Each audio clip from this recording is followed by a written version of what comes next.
I'm Shreyash Tandon, a student at Shailesh J. Mehta School of Management, IIT Bombay.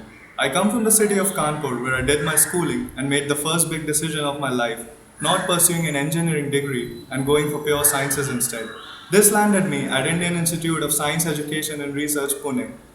And it was a fabulous college. I give a lot of credit for whatever strengths I have built up in my character to studying at a new institute like IISER.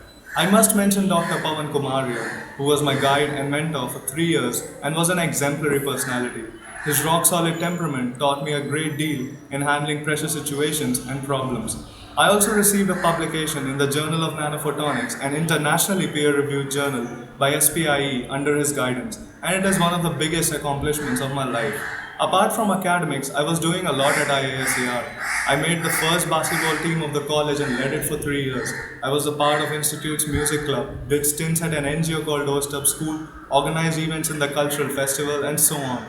And while doing all this, I was receiving the DST Inspire Fellowship from the Government of India, which was another of my accomplishments. Another change in the course of my life resulted from a tryst with Professor Vijay Govindrajan, former Chief Innovation Officer at GE and a professor at Tuck School of Business. In 2013, I was at IIT Bombay listening to one of his talks and was completely awestruck at the power he derived from simple ideas.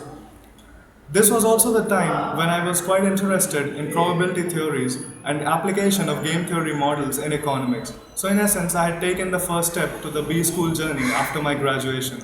His talk on reverse innovation and a little interaction post that had a lasting impact on me.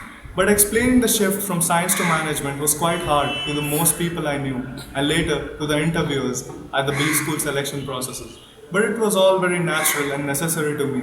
I want to do a PhD in economics of finance, but before that, I want to learn how businesses in the real world function, how they work, so that later I could build more effective and relevant models. Also, a management education was a good option to explore some subject basics, develop essential soft skills, and land a job in a financial services firm, which would give me an insider's perspective on the financial environment in India and around the world. With all this in my mind, I decided to appear in CAT and ended up at SGM SOM IIT Bombay. As I mentioned earlier, after my graduation, I want to work for a few years before pursuing my PhD on a relevant and practical research topic. In the long term, I want to end up in the academia, which was always my goal. I feel this is the best way in which I can give back to the society and come up with something, a theory, a model, which would be beneficial to the world. My big idea is not about creating and running a successful business, but developing a theory or an idea which would change the worldview. Like Will Sharpe's theory of financial economics, or Gary Becker's microeconomic analysis of human behavior, John Nash's theory of non cooperative games, or Govindrajan's idea of reverse innovation.